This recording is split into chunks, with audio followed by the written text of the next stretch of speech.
Yo, what's going on, everybody? Welcome back to another episode of Combat Conversations, and I'm your boy AG, aka the Boxing Guru, and I'm joined with my man DB. What's going on with it, baby? Man, what's going on, AG? Nothing but good vibes, man. I know we both in a great mood right now because it's about to be a big week. This is we got a big weekend coming up, got a big fight, but got a major announcement. I didn't think this moment would come. And look, we before we hop too far in this pool, okay? We gotta test the waters first. Gotta put the toe in there. Gotta put the toe in there. Yeah, but what the temperature's like. This is like, if we being honest with ourselves, this is a fight that we never even thought we would see this fucking pool. We thought we'd be in a desert somewhere just dry as shit. We never even thought we would see this pool. So the fact that we can dip our toes in it is a huge win. Huge win. A huge win. So if y'all don't already know what we talking about, my man's Errol Spence and Bud Crawford have apparently agreed to all terms. Now all they gotta do is find a fucking pen somewhere and put ink on paper. That's what I'm hearing, okay? And it's coming from Coppinger, coming from Bengal, it's coming from a lot of respected sources out there. A lot of them. I mean, so what do we do from here? We still got ways to make predictions, but we it's PBC. It's almost hard to right on time. We knew, inside sources was saying that this fight would be announced somewhere around this weekend because Canelo and Triple G. PBC ain't no stranger to announcing a big fight Canelo weekend. Oh, yeah. Because we've talked about it before. Canelo brings more eyes to the sport than anybody. Even if he's no on a longer, given weekend, any given fight. Even if he's no longer considered by many to be the pound-for-pound king, he's still going to draw the biggest eyeballs to the sport, without a doubt. The biggest and the most, even the smallest. And that's the point I try to get at the most. When you have a Fury, you got an AJ, Wilder, the biggest eyes are usually going to be on them, to your point. But, the point that I like to really help people understand is I think even the smallest eyes, and I got to say something real quick that it's funny that I brought this up, that I'm going to bring this up. So, throughout the time that I've been in the workforce, every time that I bring up Canelo to a Hispanic person and talk boxing, they know Canelo. Yet, it's ironic that I met a fella whose name is Tank and has absolutely no idea who Gervonta Davis is. Like, I mean, that's nuts. But, I mean, then again, it's not... It might seem nuts to the casual fan, but, when you follow the sport, you look at, like we talk about Tyson Fury, Anthony Joshua. They're really big in the UK, so I'm sure if you come across somebody in the UK, they're going to at least know who Anthony Joshua and Tyson Fury are. But... Yeah, Eddie Hearn tested that theory. He went out on the streets of UK and talked to everybody. It looked like a fake setup, which it could have been, but you don't know. You take it at face value. But he went around UK asking, who's Anthony Joshua, and everybody clearly know he heavyweight champ. Then all of a sudden he walks around the United States for a while and asks people who Deontay Wilder was, and then nobody know who Deontay Wilder was. And no. That was part of his argument for maybe not making the AJ fight with Wilder when they were both undefeated. I mean, boxing, it's still... It just hasn't hit its glory days, or you look at the UFC. Today feels like one of them days.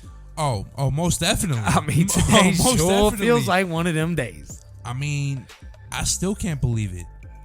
Almost, I can't too. And the sad truth is, I think we have to bring it up, is how much has this fight been overhyped, and we actually gonna think that it doesn't deliver.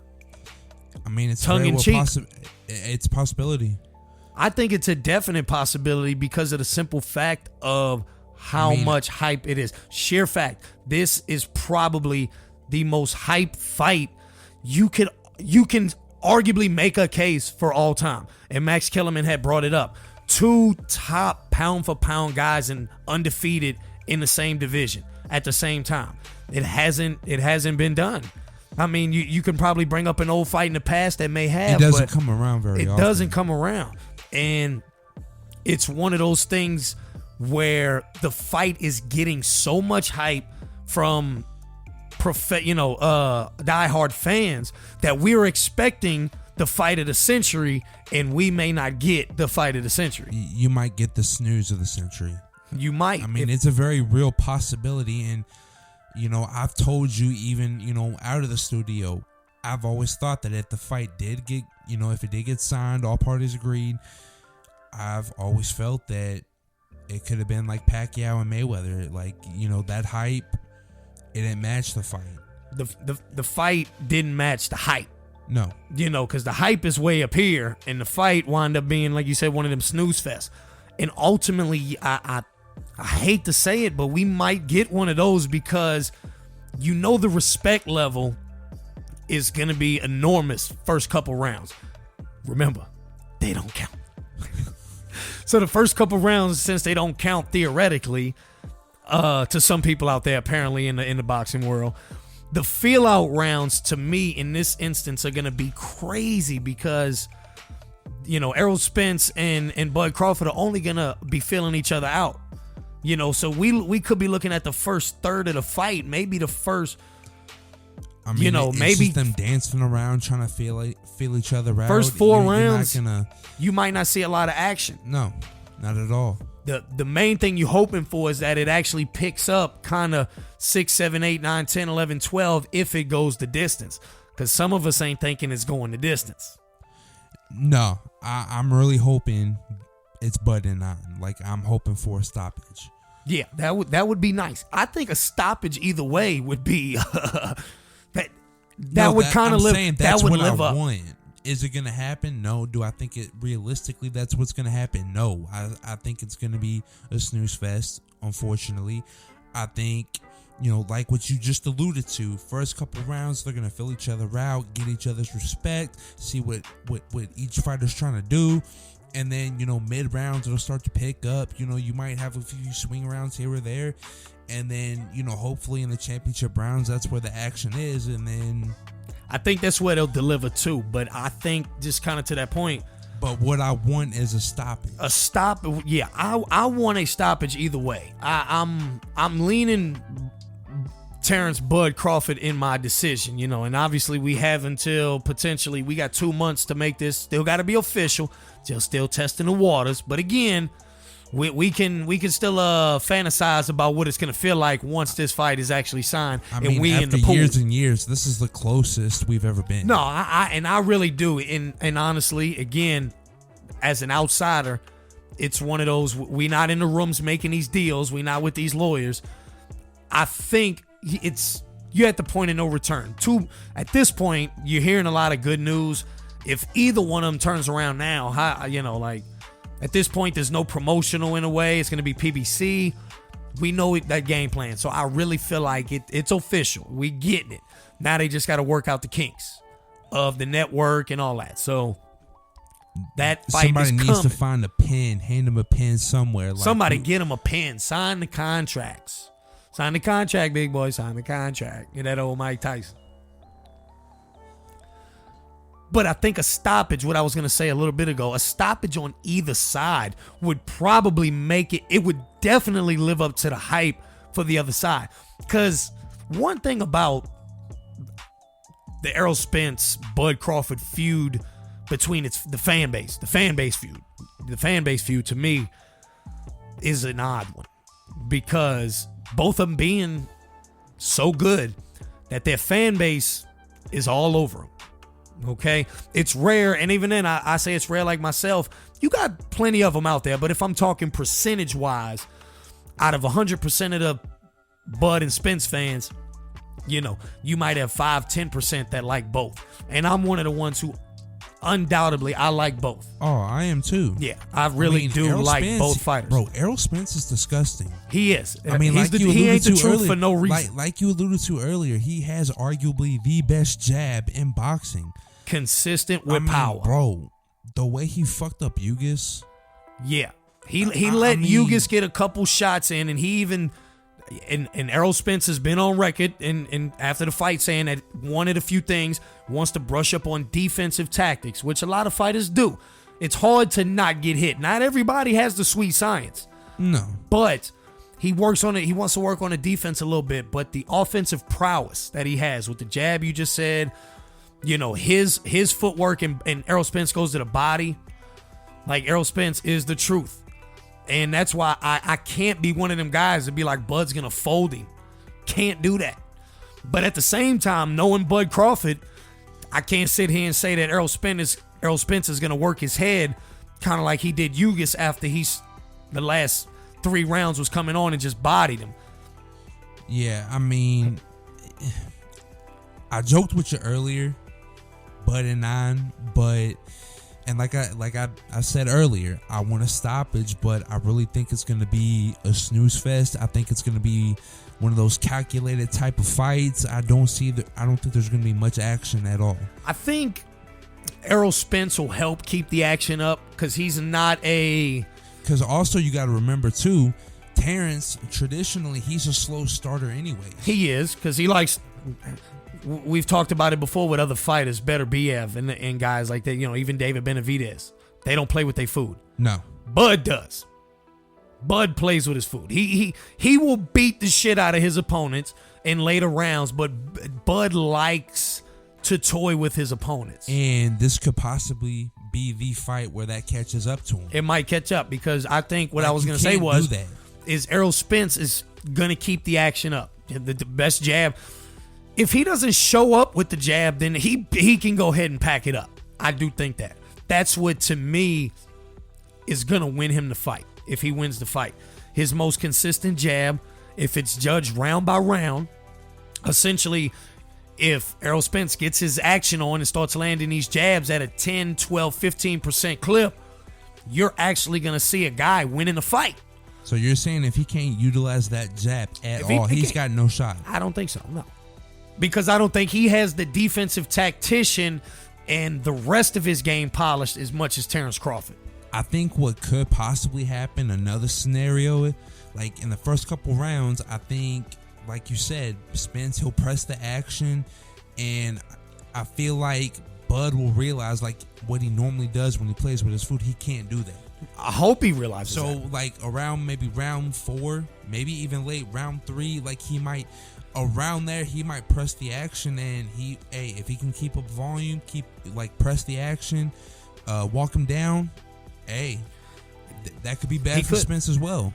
It could, and just to that point, if Spence don't bring the jab and tries to play to Bud's type of game, Bud is, if I believe, I saw some stats and stuff, and second most accurate active boxer. Second most accurate active boxer in boxing. Like, lands his punches. He doesn't throw much. Bud's not going to sit here and be all active, all out. But when he throws his punches, they spot on. Timing. Timing is like it's got legit damage. Yeah, he does legit damage because he's landing flush shots at the right time. And timing is everything. That's what I think. That's his strength. It honestly is. I mean, you ain't the second most accurate puncher in boxing, and that not be your strength. So if Errol Spence don't bring the jab or bring the action and tries to pick his spots, he's not going to pick them as good as Bud. Because Bud has shown he can pick his spots at the best in boxing. Man, I'm just glad I'm just glad we can actually talk about this shit. That's the shit about it, is that now like no more making duck noises, like no more none of that. Like, we can actually have a legitimate conversation. Shout out to him and talk. Shout out to both of them. Spence, for Bud, give a PBC shout out for whatever. We get a 20 grand if we shout out. Is that what? Al, come on, man. Holla, we'll shout you out every rip. Let's throw a little something on our books, man. Throw a little something on our books. Al Heyman. Shout out. That's another 20 grand. I'll be saying that every Al Heyman. And as much as we excited about that, just made the day better. We 2 days away from Canelo Triple G3. It's been around for a while. It's one of those where like you never think that comes, and then all of a sudden, when you're a boxing fan and mixed martial artist, UFC, Bellator, when you're anticipating an upcoming fight, it seems like it ain't never gonna get here, and it seems like it's far away. But then all of a sudden, it's here, and you realize like, where has time gone? I mean, it's unbelievable. It is, and now we're finally at Canelo Triple G3. A fight we officially been waiting for about 3 or 4 months. A fight we have unofficially been waiting for about 3 or 4 years. Yeah, I mean this fight might be just a little bit past its expiration date. I mean, you still think Canelo's taking that canvas nap? I do. No. All right, we back to once and what realistic? All right. All right, hold on. You got me on track. Yes, I indeed want Canelo to take a canvas snap. I like me some Canelo. I really do. And I appreciate him for stepping up, trying to be great, fight Bivol. I don't know if it was cherry pick going wrong. You appreciate him for what he is. I appreciate it, no for doubt. what he's doing, for what he is, the way he is a throwback fighter in his own right. He is. And I think I'm glad, and in my opinion, having that L, and I've probably mentioned it before, having that L to Floyd helps because the O is gone. The O is gone. So you're not worried about that no more. Now, I think it's even, I don't even know if he came up with it or if his fan base did or whatever, but it was what? He dared to be great. Dared to be great. He dared to be great. No, it was something. I've heard other. Yeah, I mean, something like that. So, it's a fight that many will say a cherry pick gone wrong, and there's others who actually. If you actually know boxing, you know that's not a cherry pick. No, you don't. Yeah, you don't cherry pick Bivol. No, when he's a weight class above you, that was not just a weight class dare above to be great you, type of fight. Next to Arter better be if he's easily one of the best, if not the best, at 175. So why people still think that's a cherry pick and why he should have took boot, man. We ain't going to talk about that. No, this is a great day for boxing. I ain't about to fuck it up. I ain't about to fuck up the vibe like that. Don't ruin it. I'm not going to ruin it like that. You know what? That's for a different day. Stop talking boo-boo. But I mean, shit, man. It's... Yeah. It's... But I think that what we have here is still a type of fight that's going to get us up. Triple G delivers. He's still there, and in his, because and now for this fight, we just obviously we'll break it down. We about to, because I was just about to say we had Bud Spence. We actually got to stretch our legs on that conversation because it's we firmly believe it's gonna happen. So let's go ahead and get into it. Then we actually have Triple G Canelo right now. That prediction's got to come. We needs to know what you're thinking. So. Canelo Triple G3 coming up. I think Triple G still got enough gas left in the tank to get the dub. I do. Not many do. He's a heavy favorite too. He's a heavy favorite. So Vegas has already came out and made him the favorite. Heavy favorite too. I want to say he's like his money line's almost like 600 under. He's 600 under. So. I don't believe Canelo's going to run away with it, but one thing we do know is Canelo's going into this fight 2 or 3 rounds up already. They tried to do the same thing with him with Bivol. Yeah, and that's what got us. I mean, we know Canelo gets mad love on the scorecard. That's what makes people hate Canelo. He gets that's what to like no way that's he what was turns up 4-0. No way he was up 4-0. That's what turns people off, onto him is because it's not against him, and I do like Canelo, but what I don't like about it when he fights is how much love he's getting from the judges. It's the ridiculous amount of love he gets from the judges. And it was apparent in Triple G fights. I think it's apparent in other fights that he's won, but yet at the same time, they had him up something extravagant. And I don't feel it wasn't always like that. I feel like my scorecards in Canelo fights differ a lot. Sure, I don't have him losing many fights. The Triple G fights, many of them say he lost the Lara fight. Again, I that's had just him losing bad against Bivol. Oh, me too. I had it 9-3. Like, it wasn't even close. I didn't think it was close either. At absolute worst, to me, it went 8-4. But you saw 7-5 cards.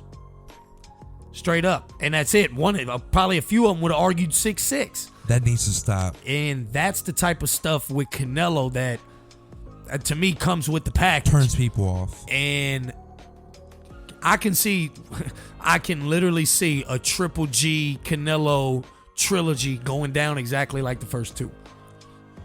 A good close fight. A good close fight. It very may that Triple G seems like he could be eking out, and then all of a sudden you just see Canelo win some type of decision. We said it last fight with same thing with Bivol, and it almost came to fruition. The only thing that kept it was that Bivol actually put on a clinic. Bivol kept his foot on the gas. He kept his foot on the gas. He didn't let up midway through the fight. At all. Because, like what we talked about, with his past fights, whether it's with Caleb Plant, Billy Joe Saunders, Callum Smith, whoever, Canelo would methodically try to beat you down with those arm shots. That never worked with Bivol. Like, Bivol, he just kept pressing. Kept that foot on the gas. He said it's sore, but, it ain't going to keep me from throwing these punches, throwing these bombs. Right. It was, it was a barrage of just, he was coming at it. He was fierce with it. And like you said, that's what ultimately made people that we can't, if we give this one to Canelo, it's almost like the cheating's obvious, and you kind of keeping it subtle. But I just really feel like, and it's no stranger when you look at some of these scorecards that in Canelo fights, it's almost like they giving him more than he actually is earning. So your prediction is in your point of view, canvas snap. That's what I'm predicting. Fuck it. Canvas snap. Go with it. I'm running with it. A canvas snap. Yeah, no. I'll tell you in a second. Nah, I'm getting ready to explain it. Like, from AG's point of view, you're going to be watching the fight from your point of view. You're going to think G did enough to get the win, but you think that the judges are just going to screw him again. Yeah, ultimately.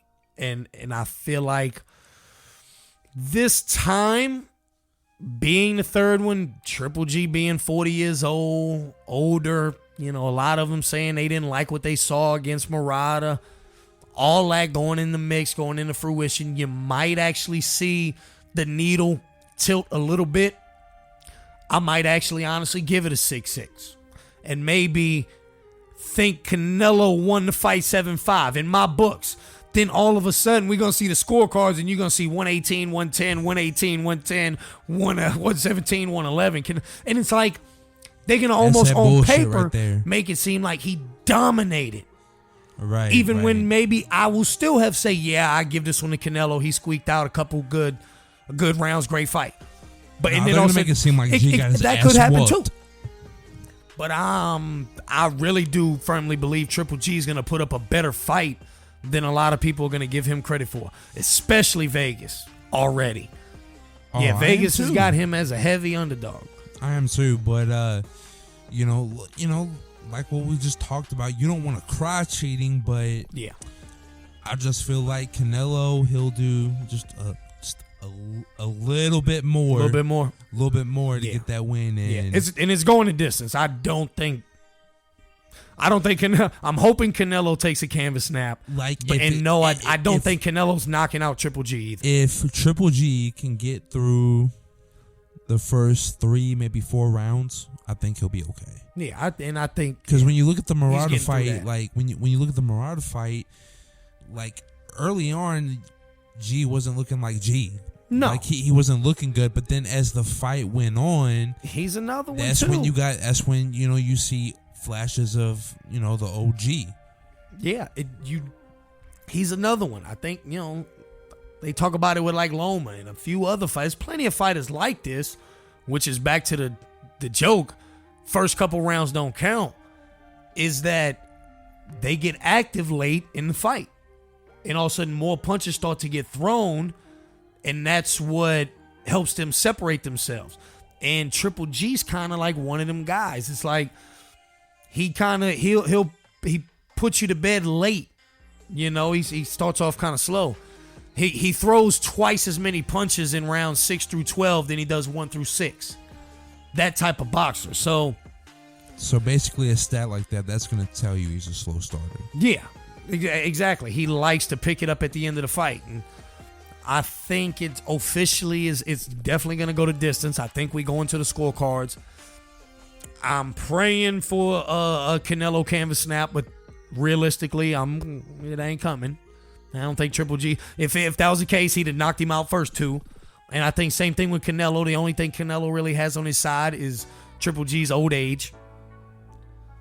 But outside of that, we're going to get the same exact fight. I think so. And it's part 3 of a trilogy. I mean, you know, styles are kind of the same. They bringing the same thing to the table. It ain't going to be boring, I can tell you that. No, I don't think it ain't going to be a snooze fest. No.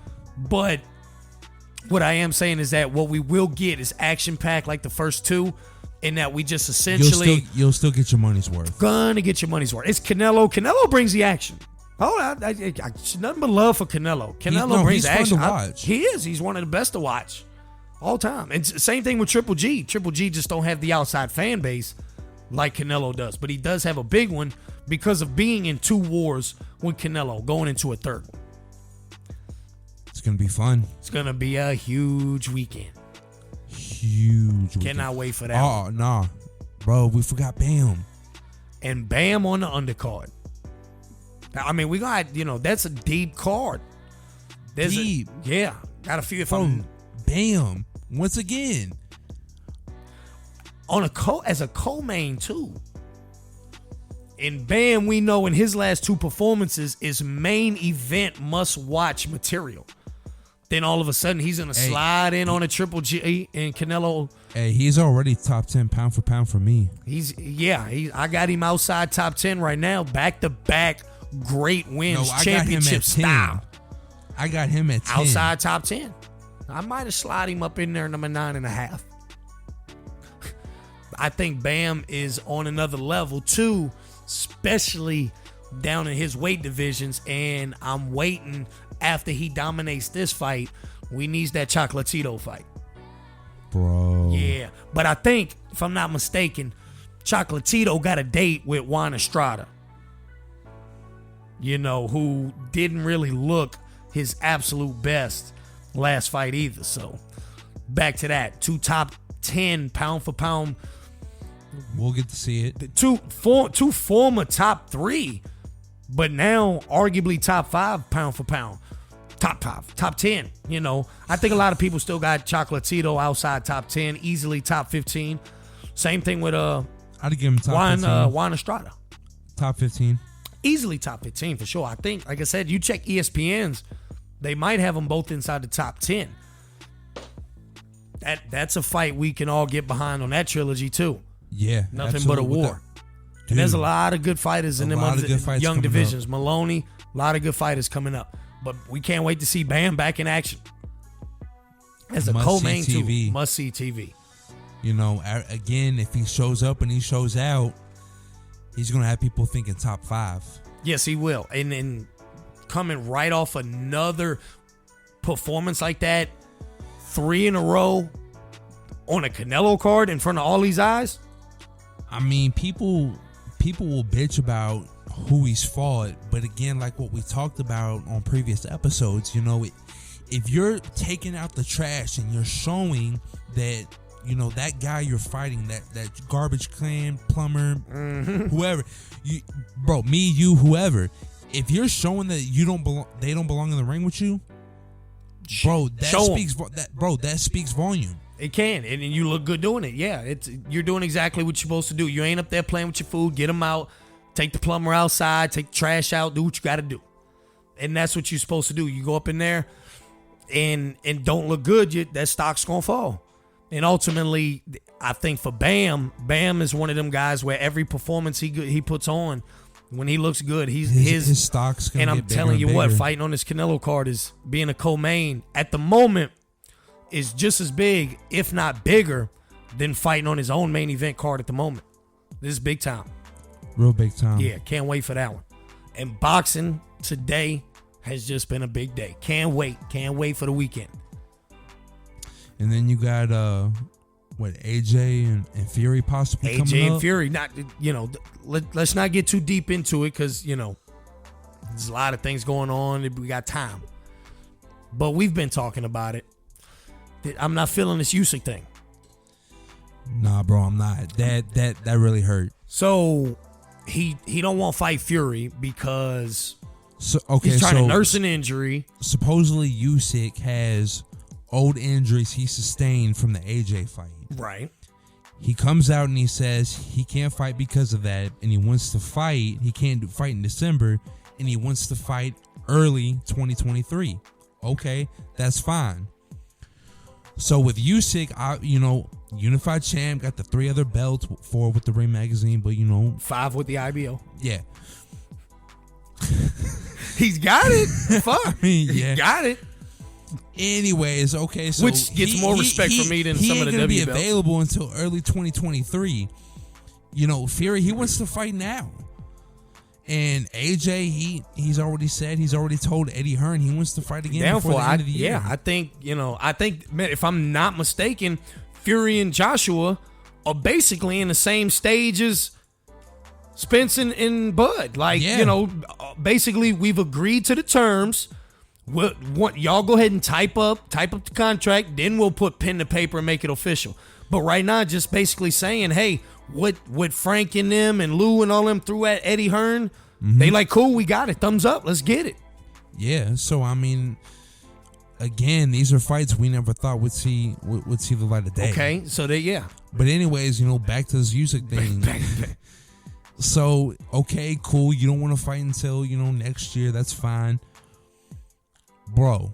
Then out of nowhere.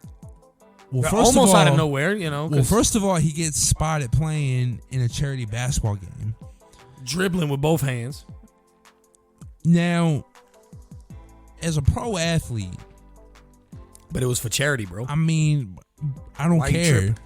I don't care. When you're a unified champ and you're trying to make a fight with another champ to make one of the biggest matches in heavyweight boxing history, you don't go out and do shit like that and put yourself out even more for even more injury. Touche.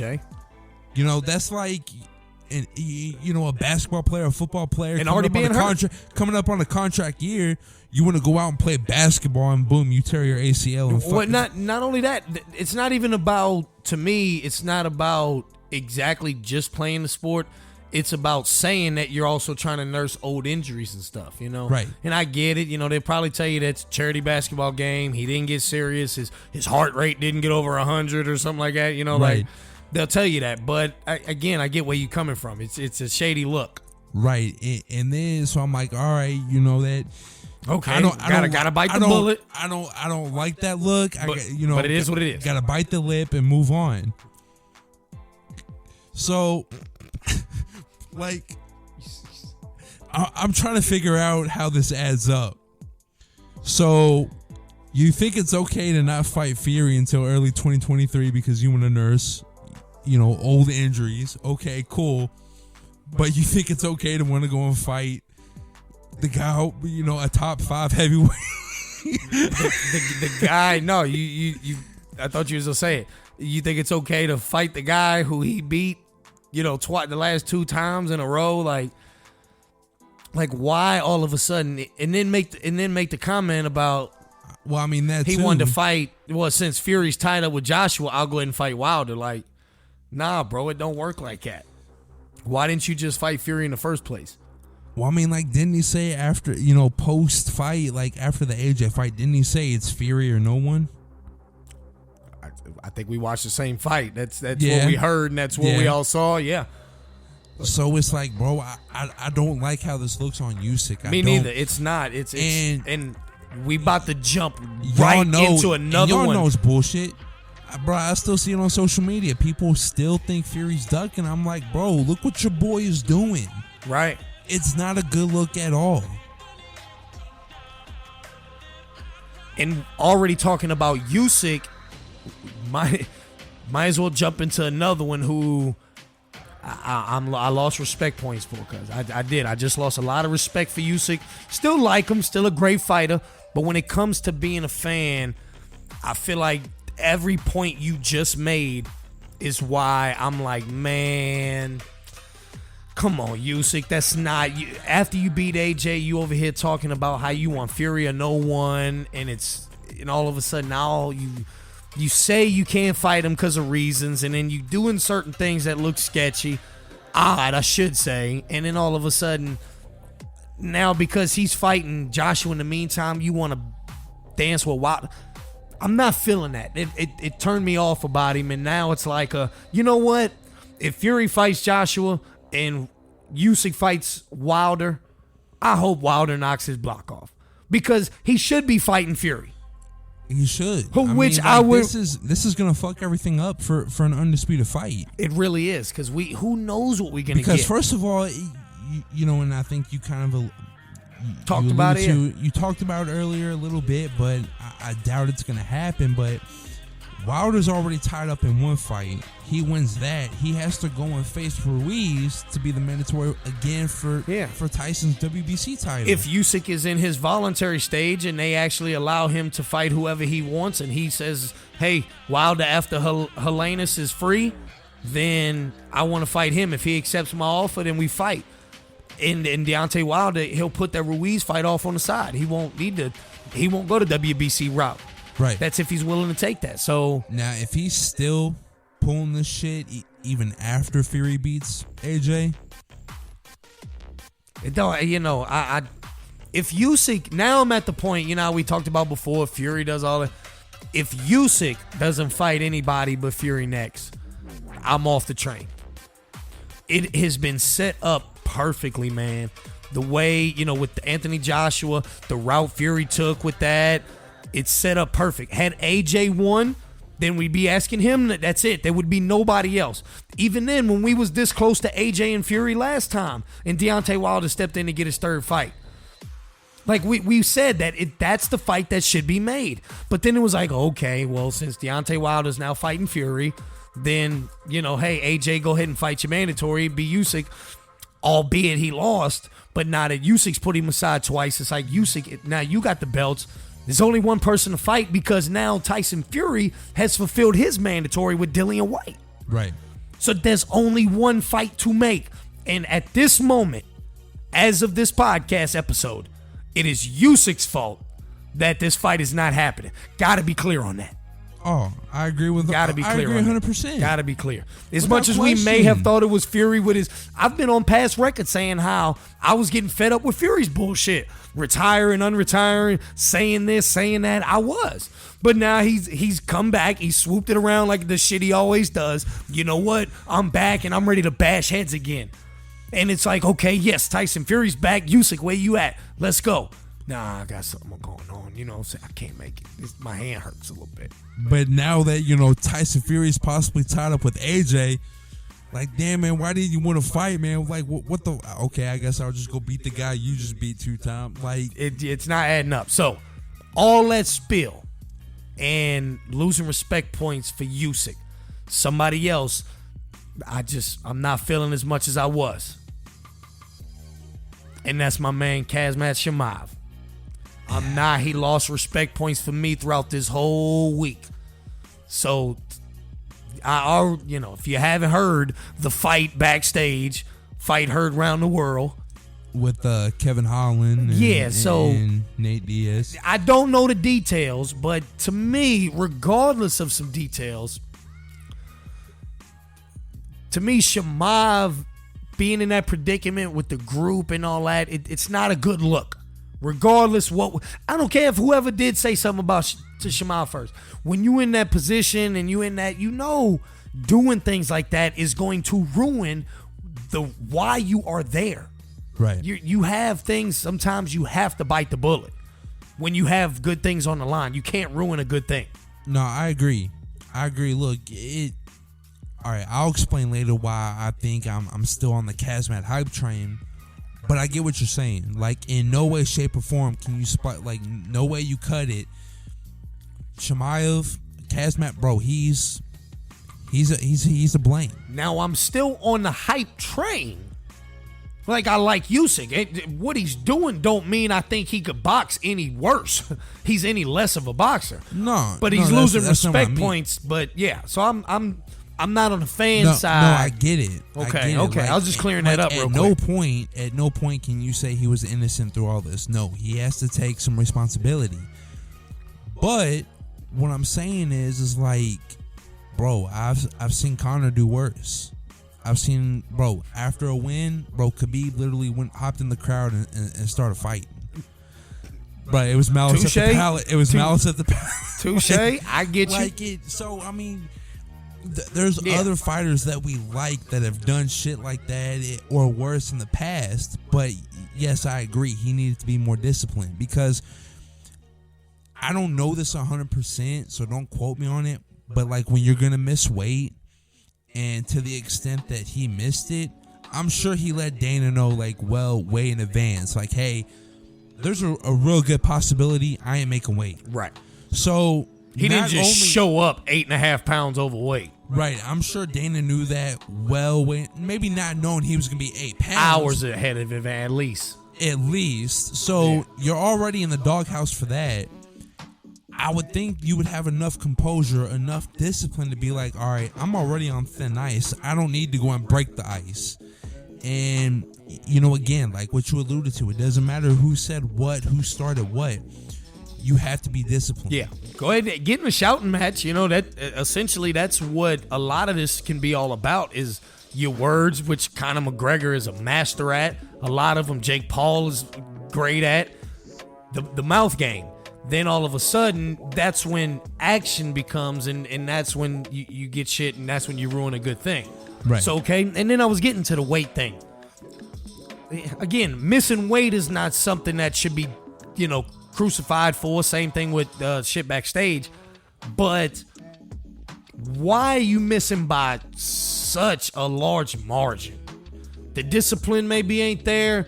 Did you try to do something that you couldn't do this go round? Like, what exactly was the reason that you missed by a country mile? So, like, I read the transcript from his trainer, and basically, like, Kazmat's had trouble in the past. Like, he's made weight, but he's had trouble cutting the weight. And he said they think they basically started camp way too heavy, and it didn't work out. It didn't work out. But I mean, you know, he had another performance where he took 0 significant strikes. Like, you know, Gilbert Burns somewhere laughing, you know, feeling good. Right. So, I mean, he still went out. He still did his thing. You know, he's still going to be one of the bigger rising stars. You know. And lastly, to me, which made the third strike is you got in the bullshit backstage. You missed weight. I'm looking at you like, what you doing? Even though he won, he still took an L. Yeah. And then the third part to me, which was like, you know, the strike 3 or the icing on the cake that really made me actually disgusted is that they was joking about it. Some of them was that, you know, when he did right before the takedown where it looked like Kevin Holland was trying to touch gloves or whatever, and he went in and shot like a trick, like he caught him off guard, faked him out like a unsportsmanlike fake. But back to the Floyd thing, protect yourself at all times. You're inside the ring. I was just the clock was running. Hey, can't blame anybody. You know, if you Kevin Holland say that happened, can't blame anybody but yourself. Hey, caught me with my pants down, type shit. But to me, especially like, you know, especially what just happened. You know, you got into a fight with him backstage. So, like, obviously, yeah, they touched gloves, obviously, before the fight started. But, you know, you had to have seen that coming. You got to be ready for everything. Keep yourself protected at all times. Got to see some shit coming. Like, the ref, he doesn't just say that to hear himself talk. Exactly. Like, you know. And I feel like, to me, that was like a, you know, kind of like I guess you can call it a bitch move. You know, one of those where, like, if that was his actual intentions, it's kind of like not a good look. It's not, you know, again, some people don't give a shit. Some people's like, hey, he did it, which is fine, he did. But I'll be honest with myself, I'm not that type of person, even as a fan, as a competitor. I don't want to beat you in that fashion. I don't want to have to trick you just to get you down and wrestle you. I would rather just say, hey, I actually got you when you was ready. That's how much better I am than you. I didn't have to trick you out. Right. That's just the type of person I am as a competitor. So when I see him do that, it doesn't make me a fan. So that's why I took a couple steps back. And yes, still a severe talent. Now the question is, how good did Nate Diaz look, or how bad did Tony Ferguson look? And what would have went down had the official UFC original 279 went down how it was supposed to go? I mean, bro, Nate would have got murdered. Nate would have got murdered. So you're leaning towards Tony Ferguson looked that bad? Bro, Tony should have retired 2 fights ago. There was times Nate was... I don't think Tony quite woke up from the head kick. Oh, no. Yeah, I don't think he is. The LG&E never came back on for him. It's still like flickering. Bro, a couple checks bounced like that. He hasn't made those payments. He's still on IOUs. And it went from Tony time to it's time Tony. It's time Tony.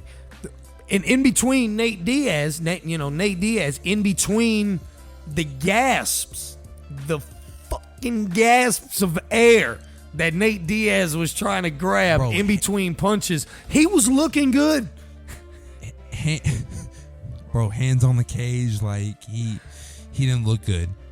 He didn't look good at all. Like neither of them did. At times, he tried to make it look like taunting. It's not the same thing. Okay, it may not necessarily be the same thing, but hopefully you'll see my point. So, like, when we talked about Tank and Rolly, we never really wanted to see it for boxing reasons. We more or less we wanted to see it for entertainment. Two loud mouths going at it. Somebody's going to sleep. But it's not a fight that you're going to be like pounding your fist on the desk talking about like this is an all-time great fight, like this was a banger. Like, no, you're not gonna have that energy about it. Tony Ferguson and Nate, that's what that was. Entertainment, I got my money's worth. But facts. For MMA reasons, I don't ever want to see them fight again. No, I don't. Neither one of them. I'm pretty sure Tony has CTE, dementia, Alzheimer's. Yeah, Tony needs to give it up. And Nate, maybe Nate might have a fight or two left. Nate could be a gatekeeper, I guess. He definitely, he don't need to be fighting top level guys. I don't know. Maybe Nate needs to go too. You're right. Because the stamina is gone. It's not there. It almost seems like maybe the desire was gone. So that's true too. So I mean, but he says he's switching to boxing. So it wasn't the card itself. It wasn't bad, but no, bro, I'm waiting on that 280. That what? That UFC 280, cuz. Okay. Well, I was gonna say, he's taking over boxing. Jake Paul, Anderson Silva made. That's official now. That's a big fight we got to talk about. That's gonna go down. If Jake wins, you gonna give him credit for that? I'm gonna give him his respect. We definitely gonna talk about that. I'm gonna give him his respect. And then let's not forget about the weekend before that with Tua and Cyril Gane. That it wasn't a shoey. It looked like it was gonna be a shoey for about a tenth of a second. Bro, like he fell asleep, and then when he hit the cage, he woke back up. He went to sleep, hit the floor, hit the cage, and he woke back up. But no, man, I mean that's what heavyweight. A fight. What a fight. Heavyweight banger. Bro, we knew that would be nice. One punch literally changes, and that's a hell of a win for Gane, especially coming off a tough loss against Francis. Big time. And we knew right off the bat that we knew that'd be a big win for either one of them. Yeah. Let's say, for instance, Chewy finishes him right there. If he actually does, if he sleeps him all the way, and let's just say he would have jumped on him and finished him off, that would have been huge. Because even Francis couldn't do that. You see my point? No. So that was a big win, either one of them. we talked about Fury and AJ. We talked about Spence and Crawford, bro. I hope Stipe and John Jones out. I hope that fight gets made. Cause, bro, the heavyweight division. You ask John, it's happening. I mean, he's tweeting about it and shit. But knowing him, he's another one of those fighters. You don't believe he's fighting until fight night. You see him walking out. There's John. He made it. There he is. He's there. He's got to be walking out for you to believe him. Another just UFC delivering back to back. And do you think Gane gets his rematch? Think Francis defends against somebody else? Nah. Well, Francis, he ain't fighting until next year. I know but it's one of those where Dana presses the action. He says he's been out of shape. I believe it. I firmly believe it. He's especially after beating a top contender like and he had knee surgery. I forgot that. Plenty of people, including yourself, was riding high on Gane going into the Francis fight. Yeah, and he still is a motherfucking monster, no doubt. Dude's a beast, bro. That dude is a specimen. He is, and I think that his stock is just as high now that he's fought Tua and got that type of victory. His stock is right back where it was. Not quite as high, but it's definitely rising back up there because that was a big win. It's no cherry pick. Hey, I lost to Francis. I can't get my rematch back immediately. Give me the next guy who and there it is. Same thing with Tua. He wants his his shot. Got to go through Cyril. I think Gane, he'll take one more fight, and then if he wins that and wins in dominating fashion, then he'll get a second title shot. Yeah. And I think his next fight, it'll be against Curtis Blaydes. And that's going to be another banger. That's going to be another one. That's most certainly going to be another one. And then just to keep the ball these rolling. These fights are coming. Just to keep the ball rolling, what you waiting on 280 for? Bro, my man Charles Oliveira is back in action, cuz. That's your man's? Bro, that's my man's, cuz. I'm rolling with him. All right. Going up against Baby Khabib, Islam Makhachev. Oh, no. It's a wrap for Oliveira. Baby Khabib's taking it home, dog. He's not letting, bro. You know what I'm saying? Shamav Jr. is not letting Oliveira have his way. Straight up. That's exactly what's going to happen. I'm letting you know right now. And Go then ahead. on that card, you got Aljamain Sterling coming back, since he last fought. Better show that man his respect. He's going to put on a performance just for you. He's got a knockout with your name on it. Yeah, he heard me talking shit. He heard you talking mad cash. He's like he's like fighting TJ Dillashaw. He said Petorian who? Nah. And then speaking of Petorian, he's going up against the Sugar Show. Sugar Show's coming back. Can't wait for that one. That's gonna be a banger. Then we got what? Man, hopefully no goofy shit happens with this fight. No, a lot of women. And then Poirier, Chandler. That's coming up at UFC 281, cuz. Back to back. Throwing them at. Bro, y'all think we just be talking mad cash up here, but I swear Dana White be listening. It coming to fruition. It be coming to fruition. Dana White be listening to Combat Conversations. Facts. 100%. So just to wrap up a great episode, finally got the chance to say Errol Spence and Bud Crawford is right around the corner. And because, like we said, right it's going to happen because both men at this point be a man of their word. Too close. Too close. And too much. Like we said, all that ducking's gone. They at the table now. They've agreed to terms that they've offered. Not as just a few things that they got to get, in which at this point inside what we hearing is a lot of just network issues. Who really wants to show the fight? All that, because it's going to be big around the world. So it's going to be a lot on that. I'm stoked. Bro, we actually get to talk about it. Stoked. Can't wait. And then this weekend, Triple G Canelo 3. My goodness. Do not miss it. Cannot miss action. Must see TV. Once again, anytime Canelo's on for the weekend and got to shout out Bam.